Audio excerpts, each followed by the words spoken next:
There are some lines a man draws in the dust that he swears he'll never cross.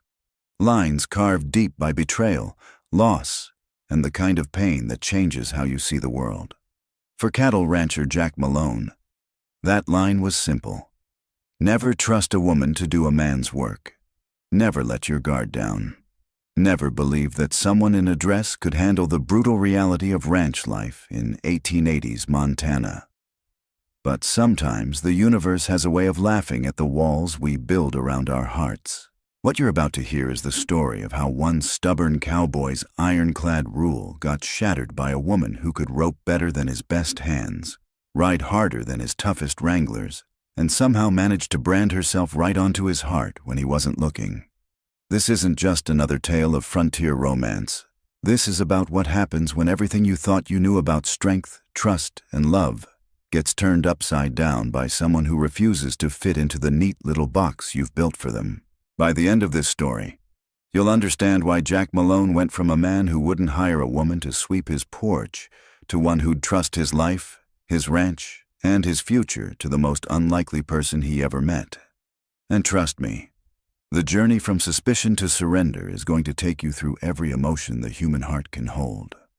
The morning sun hung low and merciless over the Broken Creek Ranch, painting the Montana grassland in shades of gold and shadow.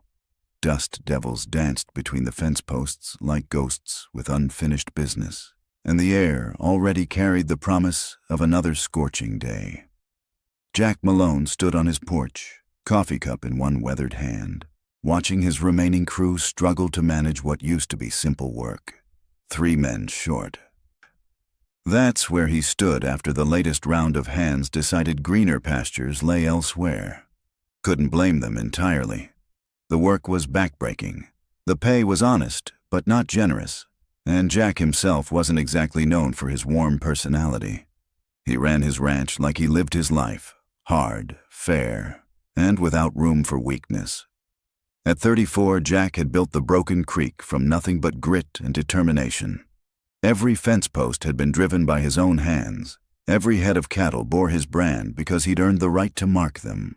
The ranch wasn't the biggest spread in the territory, but it was solid, profitable, and entirely his, just the way he liked everything in his life. His foreman, Pete Hawkins, approached the porch with the measured gait of a man bearing unwelcome news.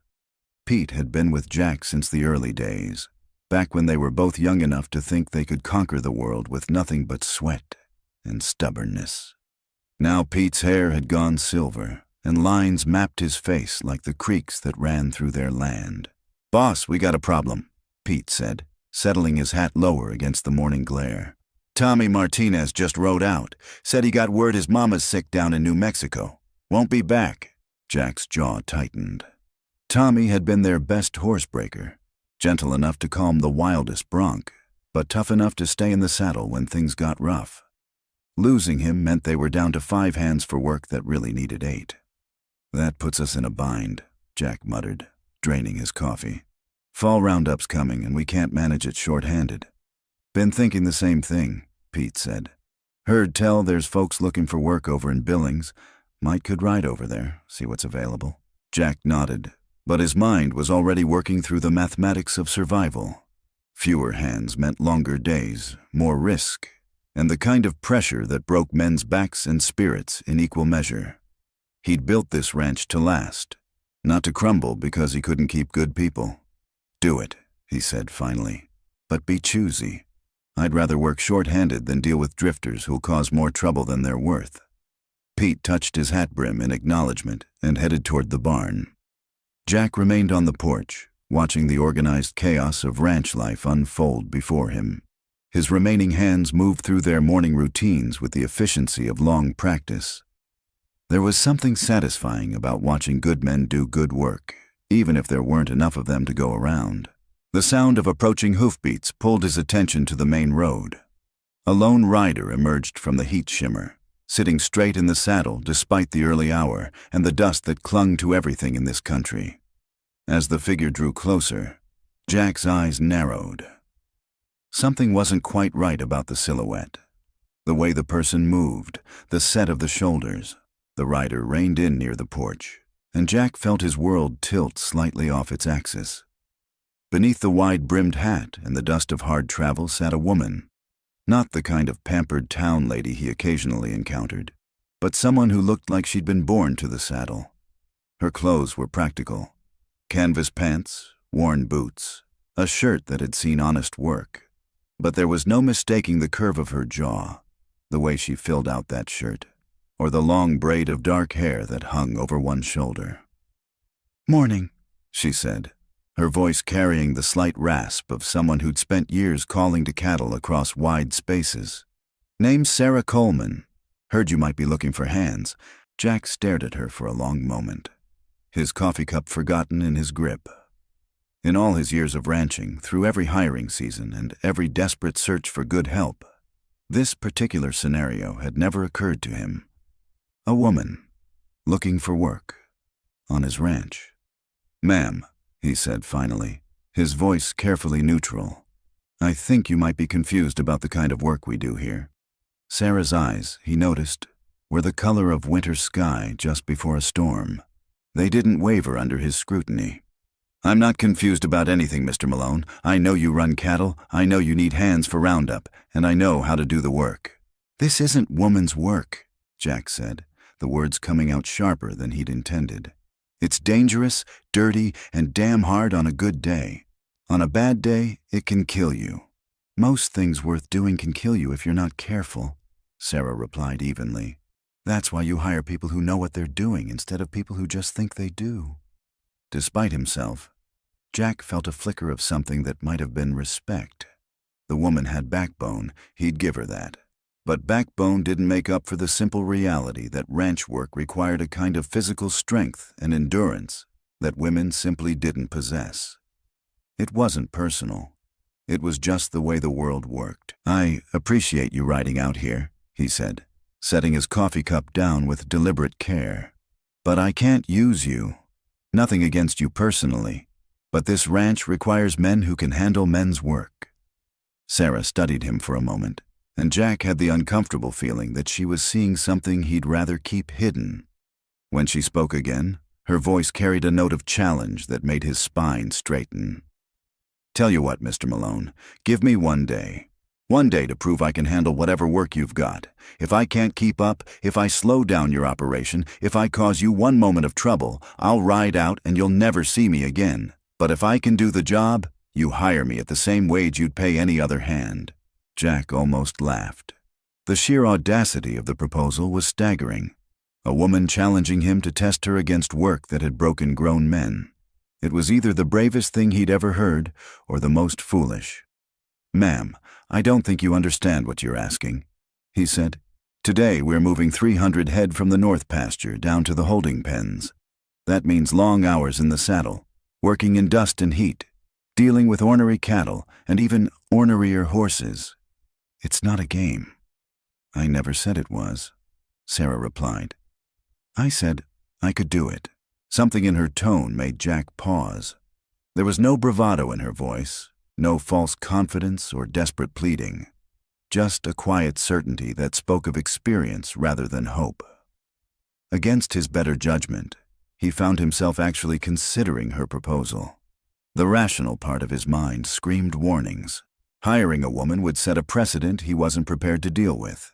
It would cause talk among the other ranchers, gossip in town, and probably friction with his own crew. Women belonged in kitchens and parlors, not chasing cattle across broken country under a merciless sun. But the desperate part of his mind, the part that had been doing the mathematics of survival, whispered different calculations. He needed hands, good hands. And despite every instinct telling him this was a mistake, something about Sarah Coleman suggested she might actually know which end of a cow moved first. "One day," he heard himself saying, the words emerging before his conscious mind could stop them. "Dawn to dusk. You keep up 'cause no trouble and do the work without complaint. But the first sign you can't handle it, you're gone. No arguments, no second chances." Sarah nodded once, sharp and decisive. "Fair enough. Where do I bunk?" "You don't," Jack said quickly. "This is a trial run, remember? You can sleep in the barn if you need to, but Don't get comfortable. Wouldn't dream of it, Sarah said, and Jack caught what might have been the hint of a smile at the corner of her mouth. As she rode toward the barn to tend her horse, Jack remained on the porch, wondering what exactly he'd just agreed to. Every reasonable bone in his body told him this was going to be nothing but trouble. Women didn't belong on working ranches. They didn't have the strength, the stamina, or the temperament for the brutal realities of cattle work. But as he watched Sarah unsaddle her horse with the practiced efficiency of someone who'd done it thousands of times, as he noted the easy way she moved around the animal and the gentle but firm manner in which she handled the gear, a small voice in the back of his mind whispered a dangerous possibility. What if he was wrong? The first test came before the sun had fully cleared the eastern ridgeline. Jack emerged from the main house to find Sarah already in the corral, working with a skittish bay mare that had been giving the regular hands trouble for weeks. The horse danced sideways, ears pinned back, eyes rolling white with nervous energy. Most of his crew approached difficult horses with force, the philosophy being that you had to show them who was boss from the start. Jack watched Sarah do something entirely different. She stood in the center of the corral, not moving toward the mare, not trying to corner her or force compliance. Instead, she simply existed in the space, patient as stone, letting the horse make the choices. The mare circled the fence line, snorting and tossing her head. Sarah turned slowly, keeping her body angled away, never making direct eye contact. Minutes passed. The horse's circles grew smaller. Her ears began to flick forward occasionally, curiosity replacing fear. When Sarah finally extended her hand, palm up and empty, the mare stretched her neck toward it, nostrils flaring as she tested the air. The touch, when it came, was soft as whispered prayer. Sarah's fingers found the sweet spot behind the horse's ear, and the transformation was immediate. The mare's head dropped, her breathing slowed, and for the first time in weeks, she stood perfectly still for a human. "I'll be damned," Pete muttered from beside Jack. Neither man had noticed the other approaching. "Been trying to gentle that mare for 2 weeks. She just made it look easy as breathing." Jack said nothing, but something cold settled in his stomach. He'd expected Sarah to fail quickly and obviously, giving him a clear reason to send her packing.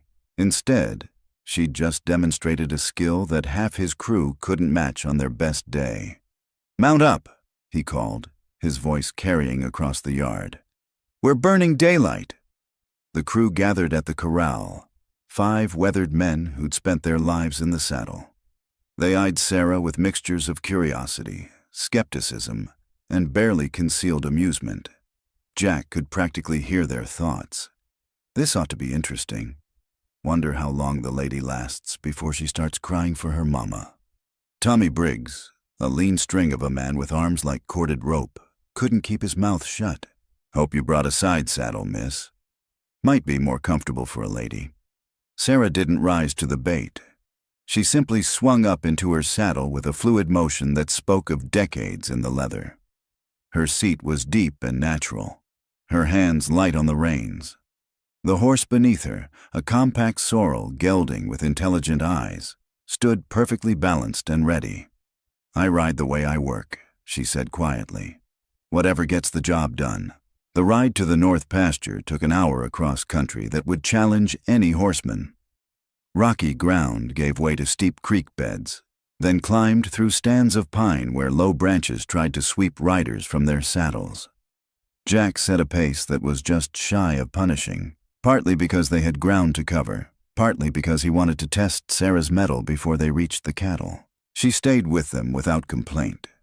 When her horse stumbled on loose shale, she guided him through it with easy confidence. When they had to ford Willow Creek, swollen from recent rains, she never hesitated. Her gelding took the water cleanly, and she emerged on the far side no more rattled than if she'd crossed a parlor rug. By the time they reached the scattered herd, Jack's certainty was beginning to develop hairline cracks. Sarah hadn't just kept up.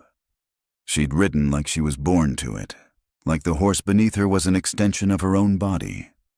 More troubling still, She'd done it all without the slightest hint of strain or discomfort. The cattle were spread across several hundred acres of grassland, content to graze in the morning coolness. Getting them moving and pointed toward the holding pens would require coordination, timing, and the kind of instinctive understanding of herd behavior that took years to develop. "Sarah," Jack called, making his decision. If she was going to fail, better it happen where he could control the damage. "You take the far left flank. Keep them bunched, but don't push too hard. We want them moving steady, not spooked." It was a test within a test. The left flank was where inexperienced riders usually ended up causing trouble, either by getting too aggressive and scattering the herd or by hanging back too far and letting cattle drift away. Jack positioned himself where he could watch her work while still managing his own section of the herd. What he saw made his jaw clench with something that wasn't quite anger, but wasn't quite admiration either. Sarah read the cattle like she was born to it. When a young steer tried to break away from the group, she was there to turn him back, her horse responding to pressure from her legs rather than harsh jerking on the reins. When an old cow decided to be stubborn, Sarah gave her space to think about it, then applied just enough pressure to convince her that moving forward was her own idea. The herd began to flow like water finding its course, 300 head of beef moving in the right direction at the right pace. No shouting, no wild galloping, no cattle scattered to the four winds. Just good, clean work executed with the kind of quiet competence that made it look effortless. "She's got a feel for it," Pete said, riding up beside Jack as they kept pace with the moving herd. "Haven't seen work that smooth since old Charlie retired." Jack grunted noncommittally, but privately he had to agree. Charlie Moss had been the best cowhand he'd ever employed. A man who could make cattle do things they didn't want to do without them ever realizing they were being managed. Watching Sarah work triggered memories of Charlie's easy confidence, his ability to be exactly where he needed to be at exactly the right moment. The morning wore on, and the temperature climbed with the sun. Dust rose from hundreds of hooves, coating everything in a fine layer of grit that worked its way into eyes, noses, and throats. The cattle, initially cooperative, began to get fractious as the heat increased. Tempers shortened all around. That's when the real test came. A massive bull, easily 1,500 pounds of muscle and bad attitude, decided he'd had enough of being told where to go. Bulls were always the wild card in any cattle operation. They were strong enough to hurt someone badly and smart enough to hold grudges. This one, a black brute with scars on his shoulders from old fights, planted his feet and refused to move another step. The herd began to bunch up behind him, confused by the sudden stop. If they couldn't get the bull moving quickly, the entire operation would fall apart. Cattle would scatter, they'd lose hours of work, and someone might get hurt in the confusion. Tommy Briggs spurred his horse forward, ready to deal with the situation the way he always did, with noise, aggression, and sheer force of will. "I'll move the stubborn bastard," he called, pulling out his rope. "Hold on." Sarah's voice cut through the dust and tension. She was already moving, her horse picking its way through the milling cattle with careful precision. "Let me try something first." Jack's first instinct was to wave her off.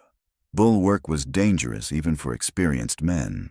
But something made him hold his tongue, some combination of curiosity and the growing suspicion that Sarah Coleman might surprise him again. She approached the bull from the side, not directly challenging him, but not showing fear either.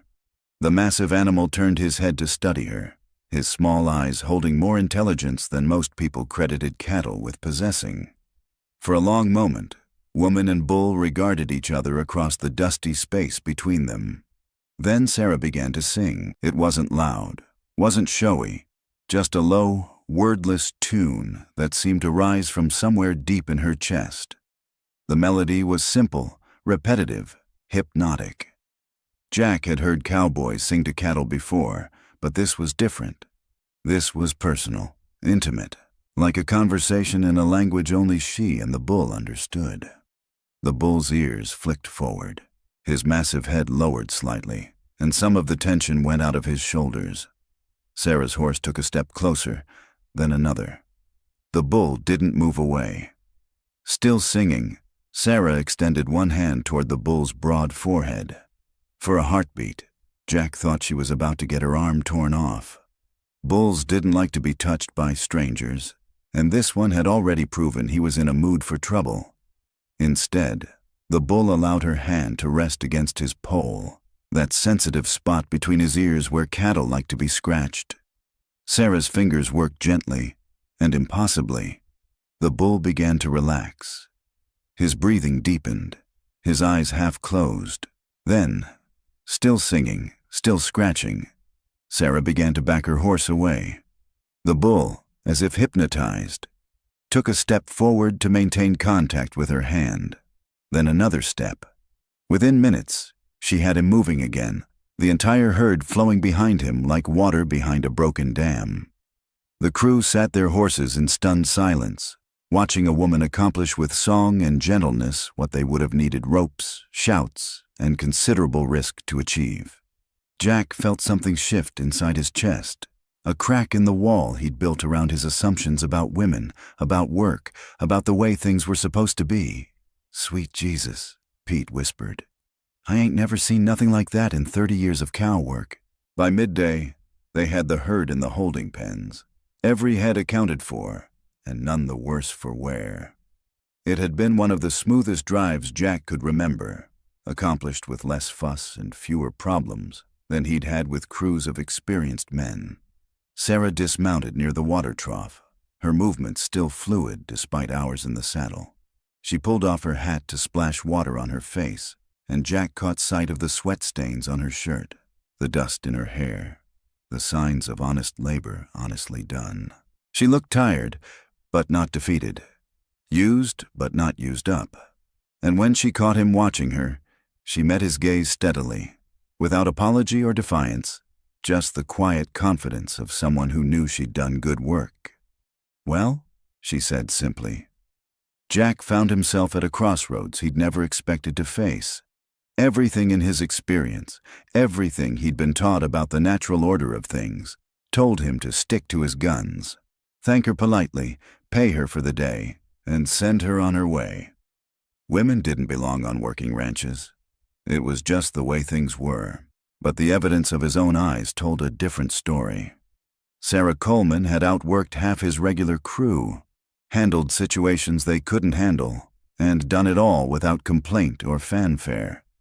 She'd proven herself in ways that went beyond simple competence into something approaching artistry. The rational choice was clear. The smart choice was obvious. The choice that made business sense was staring him in the face. So why did it feel like the hardest decision he'd ever had to make? The silence stretched between them like a taut rope, heavy with the weight of unspoken possibilities. Jack's crew had wandered off to tend their horses and grab some grub, leaving him alone with Sarah, and a decision that felt bigger than hiring one more hand. The afternoon sun beat down merciless and honest, casting everything in sharp relief the way truth had a habit of doing when you least wanted to see it clearly. "The work's not done yet," Jack said finally, his voice rougher than he intended. "Day's not over till the sun goes down." Sarah nodded, settling her hat back on her head. "Then I reckon we better get back to it." But even as they prepared for the afternoon's labor, Jack could feel something fundamental shifting inside him, like tectonic plates rearranging themselves deep beneath the surface of his certainty. For 15 years, he'd run this ranch according to rules carved in stone by experience, tradition, and the hard wisdom of men who'd come before him. Women were to be protected, not employed; respected, not relied upon; cherished from a distance, not trusted with the brutal necessities of survival. Yet here stood Sarah Coleman, dust on her boots and competence in her bearing, challenging everything he thought he knew about the way the world worked.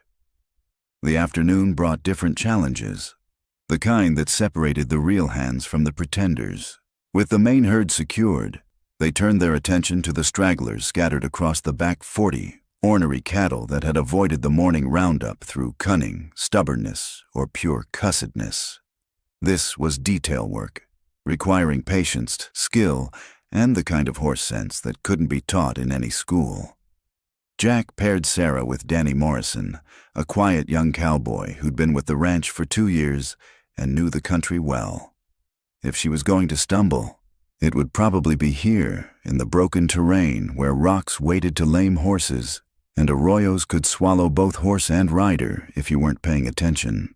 "There's maybe 30 heads scattered between here and Devil's Canyon," Jack told them. "Bring them back alive and in one piece. Don't take any fool risks, and don't let pride make you stupid." He watched them ride out. Sarah's compact figure beside Danny's lanky frame. 2 riders heading into country that had humbled better cowboys than either of them. Part of him hoped she'd find some face-saving way to call it quits before she got herself hurt. Another part, a part he didn't want to examine too closely, found himself hoping she'd prove him wrong again. The waiting was harder than the work itself. Jack threw himself into tasks around the holding pens, checking fence posts, examining cattle for signs of disease or injury. Anything to keep his hands busy while his mind wrestled with uncomfortable possibilities. Pete worked beside him, occasionally glancing toward the horizon where Sarah and Danny had disappeared. "Got to admit," Pete said during one of their shared silences, "she's got more sand than I expected." Jack grunted, driving a fence staple with more force than necessary. "Day's not over." "No, sir, it ain't. But a man can see which way the wind's blowing." Before Jack could respond, the sound of approaching cattle reached their ears, that distinctive combination of lowing voices and shuffling hooves that meant business. Through the heat shimmer, 2 riders emerged driving a small herd of mixed cattle, cows and steers, and one particularly cantankerous old bull that Jack recognized as Lucifer, a beast notorious for leading other cattle astray. Sarah rode point, keeping the leaders moving in the right direction while Danny worked the drag, preventing stragglers from dropping out. They moved with the easy coordination of partners who'd worked together for years, not hours. When a young steer tried to bolt toward the open range, Sarah was there to turn him back with a perfectly timed cut that would have made a seasoned cow horse proud. 28 head, Danny called as they guided the cattle into the pens. "Found old Lucifer holed up in that box canyon like he was holding court. Sarah here sang him out just like she did that bull this morning." Jack counted the cattle himself, partly from habit, partly because he needed something to do with his hands while his assumptions continued their uncomfortable rearrangement. 28 head, all accounted for, all in good condition. No injuries, no drama, just clean professional work. "Any trouble?" he asked. "Nothing worth mentioning," Sarah replied, dismounting to close the gate behind the last steer. "Danny knows this country better than most. Made the job easier." Jack noticed she gave credit where it was due, didn't try to claim more than her share of the success. In his experience, that kind of humility was rarer than good cow sense, and twice as valuable. The sun was westering now, painting the sky in shades of amber and rose. The day's heat was finally beginning to break, and a faint breeze stirred the dust around their feet. Jack's crew gathered near the barn, their faces showing the satisfied exhaustion that came from hard work well done. "Boss," Tommy Briggs approached with the day's tally sheet. "All cattle accounted for. No injuries, no losses. Smooth as silk from start to finish." Jack took the paper, scanning numbers he already knew by heart. On the surface, it was just another successful day of ranch work, the kind of routine operation they'd performed hundreds of times before. But underneath those simple figures lay something more complex, more challenging to his ordered view of the world. Sarah stood apart from the group, tending to her horse with the same quiet competence she'd shown all day. She pulled the saddle from the sorrel's back, checked his legs for cuts or swelling, made sure he had fresh water before seeing to her own needs. The easy way she moved around the animal spoke of a lifetime's partnership between human and horse, the kind of relationship that couldn't be faked or forced. "Sarah," Jack called, making his decision before he could think better of it. "Come here." She approached with measured steps, her expression unreadable in the fading light. The rest of the crew watched with obvious interest. sensing that something significant was about to happen. "You proved your point," Jack said, the words feeling strange in his mouth. "You can do the work." "Yes, sir, I can. But this isn't just about one day. Ranch work is 7 days a week, dawn to dusk, through weather that can kill you and cattle that sometimes try to. It's isolation, monotony, and the kind of bone-deep tired that makes you question why you chose this life in the first place." Sarah's eyes never wavered. "I know what ranch work is, Mr. Malone. I've been doing it since I was old enough to sit a horse." "Where?" The question came out sharper than he'd intended, driven by sudden curiosity about this woman who'd appeared out of nowhere with skills that most men spent decades developing. "My father's spread, up in Wyoming. 3,000 acres and twice as many head of cattle. I worked it from the time I could walk until the bank took it last spring." Her voice carried no self-pity, just the flat acceptance of hard facts. "Drought killed the grass, cattle prices dropped, and the note came due. I've been drifting since then, looking for a place to land." Jack felt something shift in his understanding, pieces of a puzzle clicking into place. Sarah wasn't some romantic dreamer seeking adventure on the frontier. She was a displaced rancher, someone who'd lost everything and was trying to rebuild from nothing. Someone who understood, perhaps better than his own crew, what this land demanded from those who chose to work it. "The pay is $30 a month plus room and board," he heard himself saying. "Same as any other hand. You work when there's work to be done, rest when you can, and follow orders without argument. You cause trouble with the crew, you're gone. You can't handle the work, you're gone. You make me regret this decision, you're gone immediately." Sarah nodded once, sharp and decisive. "Understood. There's a bunk in the back of the barn that's been empty since Tommy Martinez left. It's not much, but it's private and dry. You'll eat with the crew, work with the crew, but your personal business stays personal. I won't have gossip or drama disrupting my operation." "You won't get either from me." Jack studied her face in the dying light, looking for any sign of doubt or uncertainty. Instead, he saw only quiet determination and something that might have been relief. She'd found what she was looking for, a place to belong, work that matched her skills, and a chance to rebuild whatever she'd lost. "All right then," he said finally. "Welcome to the Broken Creek Ranch, Sarah Coleman." The crew erupted in a mixture of congratulations and good-natured ribbing, the tension of the day finally breaking into something approaching celebration. Pete clapped Sarah on the shoulder with paternal approval. Danny grinned and offered to help her get settled. Even Tommy Briggs, who'd been the most skeptical that morning, extended a grudging welcome. But as Jack watched the scene unfold, he couldn't shake the feeling that he'd just set something in motion that would change more than just his crew roster. Hiring Sarah felt like the first step down a path he couldn't see clearly, toward a destination he couldn't name. Later that evening, after the crew had dispersed to their various evening pursuits, Jack found himself alone on the porch again, coffee cup in hand, watching the first stars emerge in the darkening sky. The day had ended successfully by any measure, but success felt more complicated than it used to. Through the open barn door, he could see lamplight flickering in the back room where Sarah was settling into her new quarters. The sight stirred something in his chest that he didn't want to examine too closely, a warmth that had nothing to do with the evening air and everything to do with the woman who'd spent one day turning his certainties upside down. Jack Malone had always prided himself on being a practical man, someone who made decisions based on logic rather than emotion. But as he sat there in the gathering darkness, watching that distant light and thinking about winter sky eyes and the gentle way Sarah had handled that stubborn bull, he began to wonder if practicality was as simple as he'd always believed. The line he'd drawn in the dust that morning, the one about never trusting a woman to do a man's work, was already beginning to blur. And somewhere in the back of his mind, a voice he didn't recognize whispered a dangerous possibility. What if there were other lines that needed blurring too? The seasons turned with the relentless rhythm of ranch life, and Sarah Coleman proved herself again and again in ways that made Jack's initial doubts seem like the foolish prejudices of a man who'd never learned to see past his own assumptions.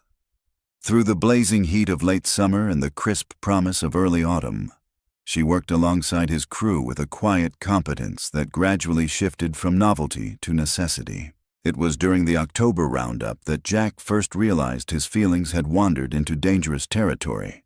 They were working the high pasture, trying to gather the last of the stragglers before the first serious snow, when Sarah's horse stepped wrong on loose shale and went down hard.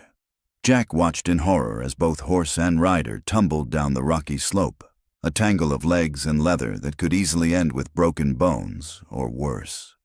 By the time he reached her, Sarah was already on her feet, checking her gelding for injuries with steady hands despite the blood running from a cut on her forehead. The horse was shaken but sound, and Sarah herself seemed more concerned about the time they'd lost than the pain she was obviously feeling. "I'm fine," she said before Jack could ask, wiping blood from her eyes with the back of her hand. "Just a scratch. Let's get back to work." But as Jack helped her climb back up the slope, his hand steadying her when she swayed slightly, he felt something crack open inside his chest. The fear that had gripped him when he saw her fall, the relief that flooded through him when she stood up whole, the way his pulse hammered when her fingers briefly gripped his arm for support, all of it pointed to a truth he'd been trying to ignore for weeks. He was falling in love with Sarah Coleman. The realization hit him like a kick from an angry horse, sudden and breathtaking and completely unwelcome. Jack had loved before, years ago, a sweet-faced girl from town who'd promised to wait for him while he built his ranch into something worthy of her. She'd waited exactly long enough to find a banker's son with softer hands and steadier prospects, leaving Jack with a heart full of scars and a determination never to make himself that vulnerable again. But Sarah was nothing like Mary Catherine Morrison. Where Mary had been delicate, Sarah was strong. Where Mary had needed protection, Sarah offered partnership. Where Mary had seen the ranch as an obstacle to overcome, Sarah understood it as something to be cherished.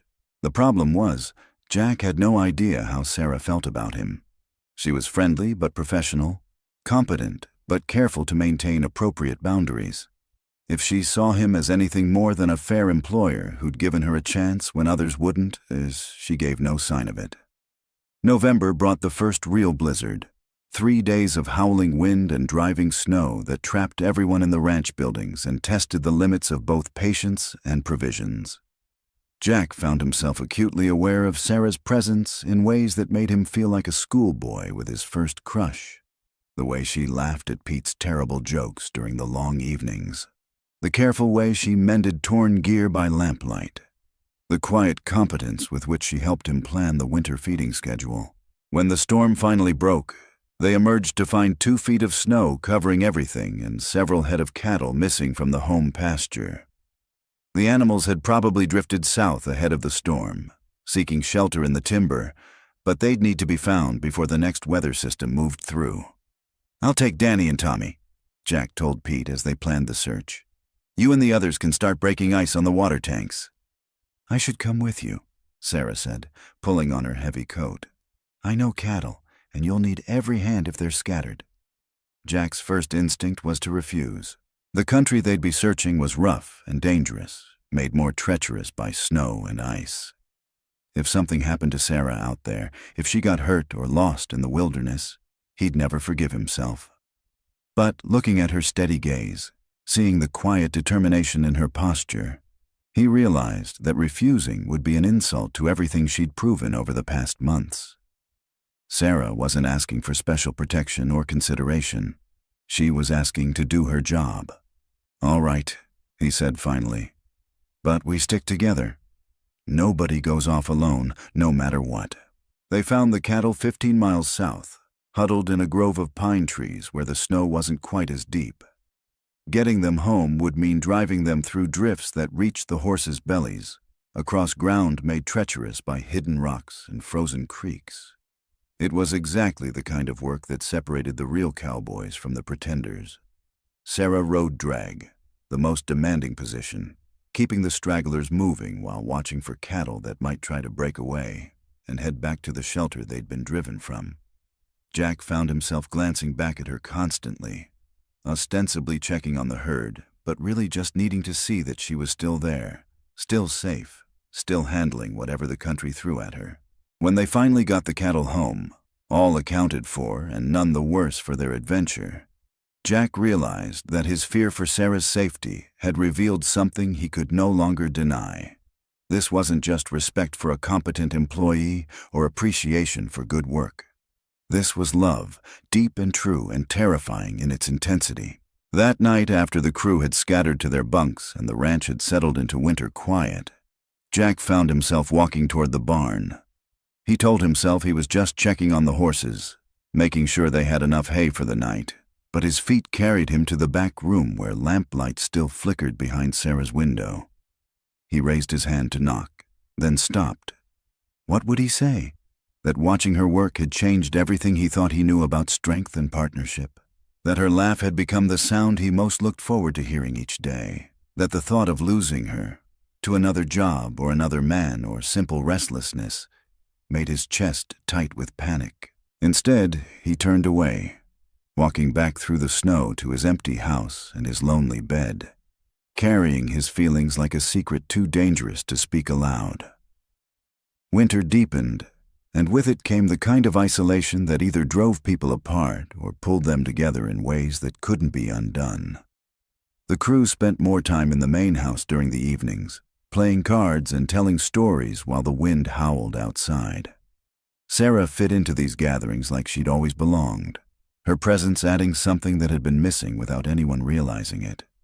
She had stories of her own, tales of her father's ranch and the characters who'd worked there, adventures and mishaps that had shaped her understanding of the life they all shared. Jack found himself storing up these glimpses into her past like precious coins, building a picture of the woman behind the competent exterior. One evening in late December, as they sat around the fire after a particularly difficult day of breaking ice and feeding cattle in sub-zero temperatures, Sarah began to talk about Christmas on her father's ranch. Her voice carried a wistfulness that made Jack's heart ache, a longing for traditions and connections that had been lost along with everything else.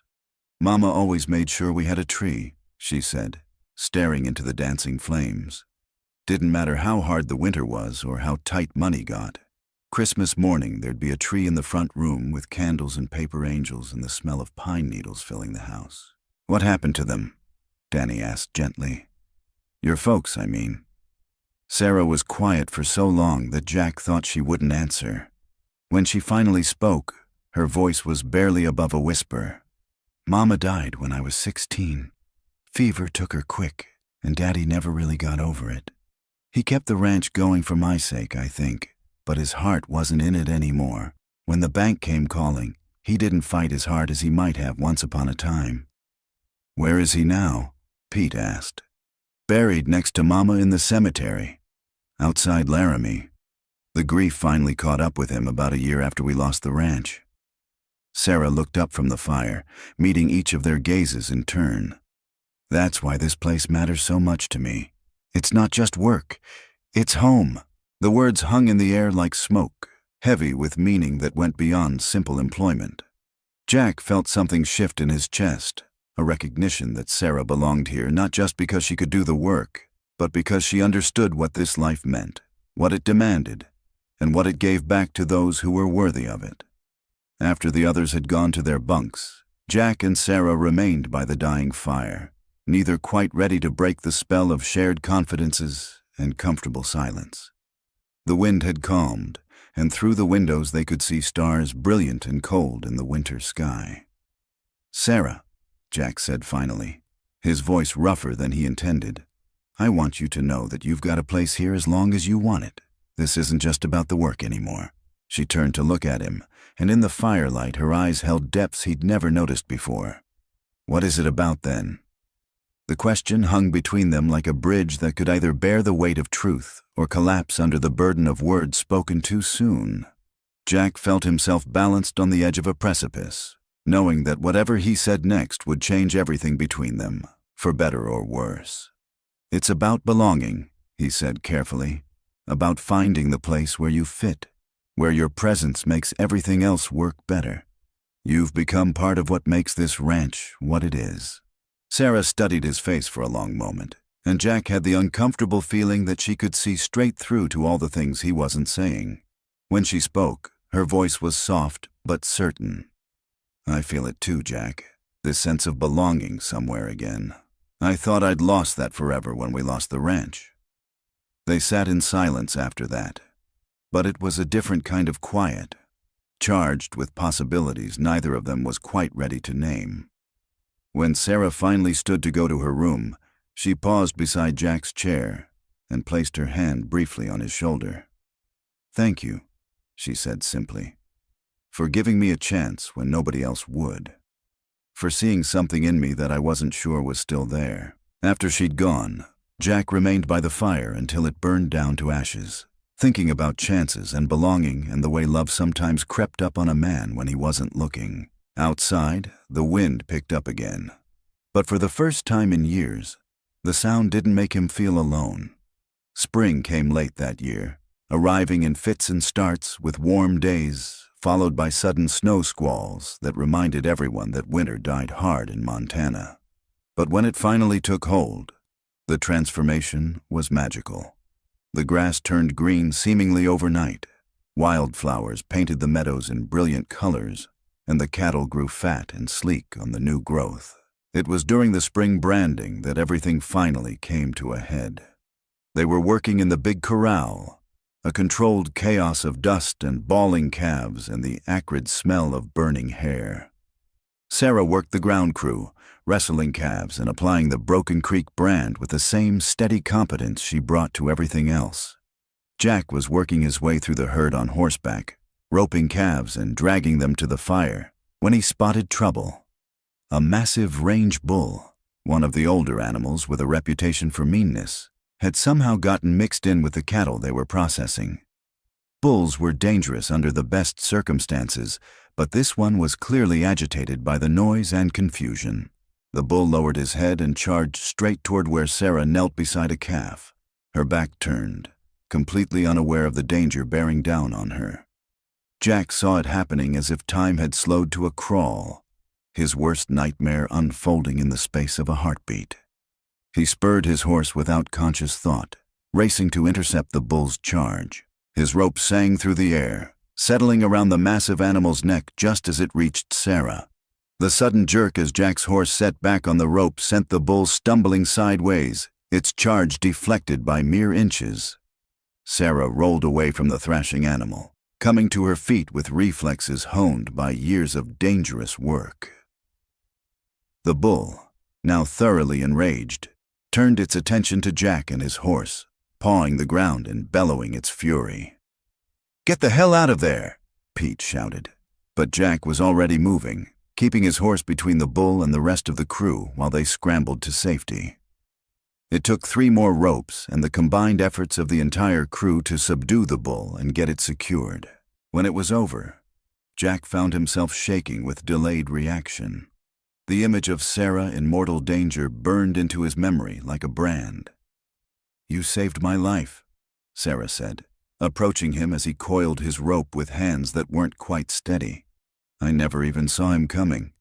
Jack looked at her, really looked at her, and felt something fundamental shift inside his chest. The fear he'd felt when he saw that bull charging toward her, the relief that flooded through him when she stood up unharmed, the absolute certainty that losing her would destroy something essential in him, all of it crystallized into a moment of perfect clarity. "Sarah," he said, his voice hoarse with emotion, "I need to tell you something." But before he could continue, she stepped closer, so close he could see the flecks of gold in her winter sky eyes, and placed her hand against his chest, where his heart was hammering like a smith's anvil. "I know," she said softly. "I feel it too." The kiss that followed was inevitable as sunrise, sweet as spring water, and profound as the endless sky above them. When they finally broke apart, Jack felt like a man who'd been holding his breath for months and could finally exhale. "I love you, Sarah Coleman," he said, the words feeling strange and wonderful in his mouth. "I think I have since that first day when you made that bull follow you like a pet dog." Sarah laughed, the sound bright and joyful in the afternoon air. I love you too, Jack Malone, even if you are the most stubborn, pig-headed man I've ever met. Is that a yes? Jack asked, grinning despite himself. A yes to what? You haven't asked me anything yet. Jack dropped to one knee right there in the dusty corral, surrounded by cattle and crew and the honest smell of hard work. Sarah Coleman, will you marry me? Will you be my partner in all of this? Not just the work, but the life that goes with it? Sarah's smile was brighter than the Montana sun. Yes, Jack Malone, yes to all of it. The crew erupted in cheers and congratulations, slapping Jack on the back and offering Sarah kisses on the cheek. Pete pulled out a bottle of whiskey he'd been saving for a special occasion, and even the cattle seemed to sense the celebration, lowing contentedly in the afternoon warmth. As Jack held Sarah in his arms, surrounded by the people and the place that had become their shared world, he thought about the line he'd drawn in the dust that first morning, the wall he'd built around his heart to protect it from another breaking. Sarah hadn't just crossed that line or climbed that wall. She'd shown him that the boundaries he'd thought were necessary were really just limitations he'd placed on his own capacity for trust and love. 6 months later, on a crisp October morning when the aspens had turned gold and the air carried the promise of winter, Jack and Sarah were married in the little church in town. The whole crew was there, dressed in their best clothes and grinning like fools. Pete gave Sarah away, and Danny served as Jack's best man, and the preacher's wife played the organ with more enthusiasm than skill.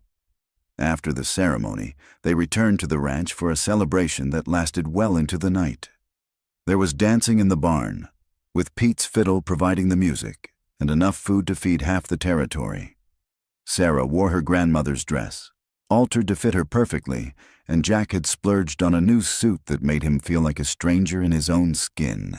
But when the last guest had gone home and they were finally alone, standing on the porch of what was now their shared home, Jack felt more like himself than he ever had before. Sarah fit against his side like she'd been made to be there, and the future stretched out before them full of promise and possibility. Any regrets? He asked, only half joking. Sarah looked up at him, her eyes bright with love and laughter. Only that it took you so long to ask. I had to be sure you could handle the work, Jack said, pulling her closer. Couldn't have a wife who couldn't keep up with her husband. Oh, I can keep up, Sarah said, standing on her toes to kiss him. Question is, can you keep up with me? As they stood there in the starlight, surrounded by the land they both loved and the life they'd built together, Jack thought about all the assumptions he'd carried, all the walls he'd built, all the lines he'd drawn to keep his world ordered and predictable. Sarah had changed all of that, not through force or argument, but simply by being herself, by showing him that strength came in forms he'd never imagined, and that love was bigger than any boundary he could construct. The woman he'd once refused to hire because she couldn't possibly do a man's work had become his partner in every sense of the word. She'd proven that trust wasn't about gender or tradition or the way things had always been done. It was about character, competence, and the courage to see people for who they really were, rather than who you expected them to be. And as Jack Malone held his wife close under the vast Montana sky, he realized that sometimes the best thing a man could do was let his certainties be proven wrong by someone who loved him enough to show him a better way to live. If this story stirred something in your heart, if it reminded you that love often comes disguised as the very thing we think we don't need, then you found your home here at Wild West Love Stories. Every tale we tell is crafted to stay with you long after the last word fades. Stories of hearts that found each other against impossible odds in a land that demanded everything and gave back even more. Subscribe now and never miss the next journey into love that conquered not just the frontier, but the walls we build around our own hearts. Because sometimes the most dangerous territory isn't the untamed wilderness. It's the courage to let someone change everything you thought you knew about yourself.